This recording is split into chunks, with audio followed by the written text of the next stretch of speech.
it's me, MLB. This is chapter 55 of Touched. This one is titled Your Play 2IC. Shh, you hushed as you raced up to her, elated that you got to shush someone. What in tarnation? The old guy yelped in his old man voice, being woken abruptly from his sound sleep in the armchair. Be quiet, this is a library. Exactly, you whispered in a hushed tone. Name, Hawks growled lowly as he held the lady tight. Screw you, I'm not telling you my name, she growled back as she was walked to the front of the library by Hawks, followed by you. Come with me, baby. I need you, Hawks whispered over his shoulder to you. Sir, my apologies, but I need Anne for the rest of the day today. She successfully coordinated a citizen's arrest, and she will need to fill out paperwork at the police office, Hawks said authoritatively to Mr. Bofer, who had come out of his office and was looking most confused by the whole thing. Oh, sure, Hawks. Anything for a hero, he said as you left to go with your winged hero. Do I really need to fill out paperwork? You asked Hawks curiously. Nope, he replied. I'm taking this matter into my own hands, but I need your help. After getting this mysterious woman back to your place, Hawks tied her hands behind her back and sat her down in one of the lounge chairs in his room. What happened? Hawks whispered into your ear as he backed up to you. She said my name, my real name, you whispered back fearfully.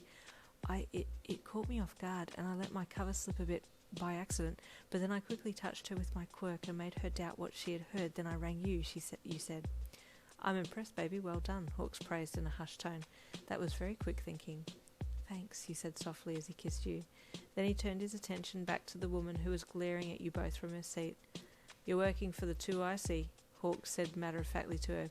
Go to hell, Hawks, she snapped. Hell? You mean your hometown? He replied smugly.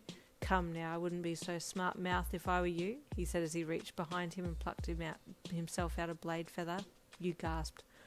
Hawks, please, you said fearfully as he spun the blade in his hand, wielding it like an expert. Don't you think we should dispose of her like I did the others? Hawks said casually over his shoulder to you. The lady's eyes widened as she realised the two agents that hadn't returned had been killed by Hawks, and the look on your face proved to her that the winged hero wasn't messing around. Fine, she said quickly. Then she gave her name and details about how she had been sent to scope out and see if you were really the yin that they were after. Then, voicing that she had made a mistake because you were Anne, Hawks gave you a sly look as if to say, it worked, and handed his blade feather to you. Well, it looks like you've made a mistake, but if I ever find you or anyone else snooping around me or my wife again, you'll wake up back in your hometown of hell. Do you understand? Hawks asked as he walked over and untied her. She nodded rapidly. Go, he said sharply as he pointed to the front door. She got up and ran for the front door, leaving immediately. Hawks came back up behind you and hugged you around the waist while you held his blade feather in hand. You look hot holding that, he said lowly as he kissed your earlobe. Were you going to hurt her? You asked fearfully as you looked at him over your shoulder. Nah, of course not, he said with a smile. I had a few options, he added as he calmly took his blade feather from your hand. You turned around and hugged him. If she had remembered you as Yin, I would have handed her over to the police for them to hold her as evidence for the next step in my plan, now that your dad is behind bars, he said casually as he leaned his blade feather up against the wall. But since she's convinced that she got the wrong person, I've used her as a decoy, so she'll go back and tell them you're not Yin, he said proudly. That should keep them out of off our backs for a bit. You smiled and squeezed him. Plus, I planted a feather on her, so I'll have ears on her when she gets back to the headquarters, he said with a chuckle. You giggled and shook your head. Ah, you think of everything, Hawks. Gotta be one step ahead, he said, tapping his head with a finger. I'm just proud of you for using your quirk so quickly. Well done, he praised again as he kissed your lips. Thanks, he replied bashfully, accepting his kiss. I was in the middle of heading into the enemy territory before you rang, Hawks said matter-of-factly to you. I managed to find the League of Villains and their hideout and was about to make contact with them to find out which one the 2IC was in contact with, but then you were more important, so I'll stay home with you today, then try and make contact tomorrow. Oh, okay, thank you, you replied gratefully. This is now 2IC's office. Boss, the woman who had tried to nab you, called as she entered the office. It's definitely not Yin, her name's Anne, and Hawks is very protective of her, she said as she sat down in the chair there. The 2IC grit his teeth. Damn it, he growled. You sure? Positive, she said with a nod of her head. I had doubts at first, but now I'm sure. The 2IC looked at her closely. Stand up, he said gruffly. She stood up. Turn around, he ordered. She did so. He walked around his office desk and plucked the red feather that Hawks had planted from her hip pocket and stomped on it, snapping the feather's spine and ruffling the plumes.